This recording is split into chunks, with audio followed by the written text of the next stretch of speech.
Otro asesinato famoso fue el de Martin Luther King, que también tuvo a su Patsy y a su lobo solitario.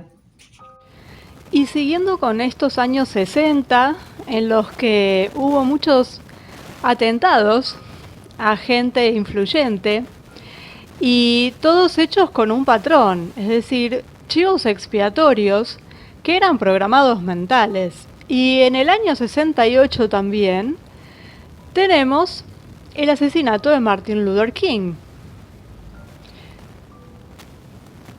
Y bueno, todos conocen a Martin Luther King, uno de los activistas políticos más importantes del siglo XX. Y después de tanto tiempo que esto pasó, sigue habiendo muchas dudas. Bueno, supuestamente el disparo, que atravesó la mejilla y lo traspasó hasta el hombro, fue realizado por James Earl Ray, un supuesto criminal común que era racista y que era partidario del segregacionismo.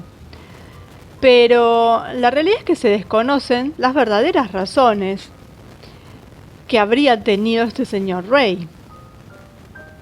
Durante décadas muchos argumentaron que no actuó solo, como siempre en estos casos, porque siempre es el famoso lobo solitario, que es también loco solitario, que ya sabemos de qué se trata. Y este es uno más. Entonces, por supuesto, muchos piensan que no estaba tan solo.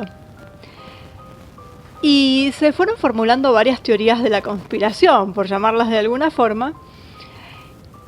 Y por supuesto, ¿qué podemos pensar al respecto? Lo mismo que en los otros casos, ¿no? Que puede ser que Ray fuera el agente material y obviamente el chivo expiatorio de una trama mucho más grande que involucró a varios niveles del gobierno de Estados Unidos. Esto incluso lo denunció la viuda y tiene que ver con el de FBI. Sobre todo en esa época, bueno, el líder del FBI, el jefe, era Hoover. Incluso los hijos de King creen que Ray es inocente, que era inocente porque ya falleció. Así que pensemos esto, ¿no es cierto? Y un amigo de Martin Luther King, abogado, es quien defendió al supuesto asesino, porque estaba seguro que no había sido él. Y ese abogado es el mismo que defiende hasta el día de hoy a Sirhan Sirhan, quien supuestamente habría asesinado a Bobby Kennedy. Y que él presentó, como vimos en el video anterior, pruebas de que, bueno, había sido un fraude el juicio que se llevó a cabo, que se habían manipulado las pruebas, presentó unos audios con el tema de cuántos tiros habían disparado y además aseguró que Sirhan Sirhan era un controlado mental, un programado. Y en el caso de Ray estamos ante exactamente lo mismo. Por eso también tiene el mismo abogado que era amigo del muerto. Y es algo que también dicen los hijos y la viuda de Martin Luther King. Es decir, ¿qué más podemos esperar? Es decir, lo está diciendo la propia familia, que este señor no fue el asesino y que fue un chivo expiatorio y que estaba ahí puesto por el propio gobierno, por el FBI en particular, y que estaba manejado. Así que sigue el misterio, por supuesto, alrededor de esto, pero para muchos ya no es tal el misterio. Sabemos frente a lo que estamos frente al famoso loco solitario programado mental utilizado por el gobierno como chivo expiatorio. Y parece que en especial a la gente que estaba en ese momento en el gobierno eran muy adeptos a este tipo de cosas, a utilizar esto, porque fijémonos que 3 asesinatos de un presidente, de un senador candidato a presidente, de una activista súper influyente, se realizan de la misma forma, con una diferencia de muy pocos años. Es decir, estamos hablando de un rango de 5 años. En 5 años ocurren estos 3 hechos. Entonces, digamos que hay un patrón que al que lo organizaba se ve que evidentemente le gustaba mucho y además le era útil y le funcionaba. Y casi que cuando nos cuentan cómo fue el hecho, el asesinato de Martin Luther King, es casi calcado del de JFK. Porque, bueno, la bala que lo mató fue un Springfield 3006 disparada con un rifle Remington 760 que le rompió la mandíbula, le cortó la yugular y atravesó varias vértebras. Es decir, además, bueno, tuvo una suerte que... porque fue un disparo atroz. Bueno, los testigos dijeron que vieron a un hombre blanco escapar de una casa frente al Hotel Lorraine, que es donde él estaba dando el discurso en el balcón, y que vieron a este hombre correr inmediatamente después del tiroteo. Entonces la policía fue, encontró el rifle, los binoculares que habría utilizado, todo con las huellas dactilares del señor, que coincidían con las de James Earl Ray, que era un delincuente común que el año anterior había escapado de una cárcel de Missouri. Todo muy conveniente. Lo único que cambia acá con respecto a lo de JFK es que no lo encontraron en el momento a este señor Ray. Él se escapó, condujo hasta Atlanta y de ahí pasó a Canadá. Permaneció en Toronto unas semanas y tras conseguir un pasaporte falso voló a Europa. Y un mes y pico después, 2 meses después del asesinato, lo detienen en el aeropuerto de Heathrow en Londres mientras intentaba volar a Bruselas. Bueno, a Bruselas, al nido de lagartos. Bueno, su nombre falso había sido denunciado en los antecedentes penales internacionales. Entonces, bueno, lo encontraron, todo muy prolijo, ¿no? Bueno, y luego fue extraditado a Estados Unidos y en marzo del 69 se declaró culpable del asesinato y fue condenado a 99 años de prisión. Por supuesto que el declararse culpable fue un consejo del abogado para evitar la pena de muerte. Es lo que normalmente hacen en Estados Unidos. Pero 3 días después, Ray se retractó, diciendo que solo había participado marginalmente en el asesinato de Martin Luther King, pero que él no era el autor material y que lo habían obligado a confesar. Él dijo en ese momento que días antes del asesinato había conocido a un hombre llamado Raúl que lo había convencido de comprar el arma y alquilar la habitación en donde encontraron todos estos rastros. Y que sin embargo, poco antes del asesinato, él le entregó el arma. Y bueno, esta retracción fue rechazada, por supuesto. Luego intentó escapar de la prisión en el año 77, lo capturaron unos días después y murió en el año 98 de hepatitis C en la cárcel. A todo esto, en el año 93, porque la gente seguía preguntándose qué había pasado, porque había cosas que no cuadraban, un hombre llamado Lloyd Jowers afirmó que estaba entre los responsables del asesinato de King. Era un complot que involucraba a la mafia y al gobierno. E identificó a varias personas como los verdaderos asesinos.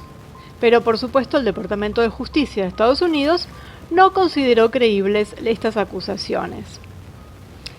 En el año 99, Coretta Scott King, la viuda, que estaba archiconvencida de la existencia de un complot organizado para asesinar a su marido, inició una demanda civil contra Jowers y otras personas más, porque ella creía que estaba incluido el FBI en todo esto, que seguramente tiene toda la razón. Se sabe que el FBI, que en ese momento estaba encabezado por Hoover, el tan mentado Hoover, de hecho había emprendido una campaña de una década contra King, mientras estaba vivo todavía, que lo estaban monitoreando, que difundían información falsa sobre él para, bueno, socavar un poco su credibilidad. Y le mandaban cartas anónimas, que eran ellos, era el propio FBI. Que es más, se supo que fue escrita por agentes del FBI, donde lo invitaban a poner fin a sus batallas, digamos. Y después en otra que lo habían invitado a suicidarse. Imaginemos que fue el FBI quien llevó a cabo la investigación sobre la muerte de King. ¿Y qué se puede esperar de esto? Obviamente manipulación de la evidencia, para culpar al chivo expiatorio al señor Ray. Y también se dice que había un hombre escondido en los arbustos. Esto lo dicen algunos testigos. Y incluido un reportero del New York Times también dice que había un hombre escondido y que se lo vio inmediatamente después del asesinato. Y al día siguiente esos arbustos fueron cortados, destruyendo así una posible escena del crimen. Bueno, esta demanda que interpuso la viuda y la familia en general en un tribunal de Tennessee fue examinada por este tribunal y estuvieron de acuerdo con la teoría que culpaba a Jowers y a los círculos gubernamentales. Pero el juicio se basó en pruebas y documentos frágiles, digamos, de segunda mano, y además se llevó a cabo sin el testimonio de los directamente involucrados. Entonces no tuvo consecuencias, porque además la familia solo había pedido una compensación simbólica de $100. Y después hubo otra solicitud de la familia King que se le hizo directamente al presidente Bill Clinton para abrir una nueva investigación por parte de un comité especial, y les fue concedida. Pero las conclusiones fueron las mismas que en el año 77. Y claro, ¿qué íbamos a esperar de Clinton? Pero bueno, ellos siguieron intentándolo. Y lo que decía al principio, los propios hijos, por ejemplo, Bernice King, que es la más joven de las hijas de King, que dirige el King Center en Atlanta, dijo muchas veces que consideraba a Ray inocente. Y que hasta estaba entristecida de que haya pasado su vida en prisión. También varios activistas afroamericanos bastante prominentes y respetados están de acuerdo con la teoría de esta que le dicen de la conspiración, que también se extiende a los asesinatos de Kennedy, de los dos Kennedy, la de Malcolm X también. Y bueno, estamos siempre ante lo mismo, es decir, la inocencia material de una persona que si bien pertenece a los círculos, porque no es alguien que estaba ajeno ni nada, pero que lo utilizan, que no es ni siquiera quien efectúa el disparo mortal, que está programado mentalmente y no sabe ni dónde está, que hay francotiradores por todos lados y que los disparos mortales vienen de esas personas, que son parte del gobierno. Y por supuesto que si alguien quiere pedir justicia y quiere una investigación como corresponde, se le van a reír en la cara. Y los juicios que se hicieron fueron todos fraudes, con unas conclusiones ridículas y con la condena de estos chivos expiatorios en algunos casos, otros directamente el asesinato, como en el caso de Oswald. Y así es como hacen las cosas, sobre todo en esa década que podríamos llamar incluso década infame en cuanto a esto, porque había evidentemente alguien que dibujaba estos atentados.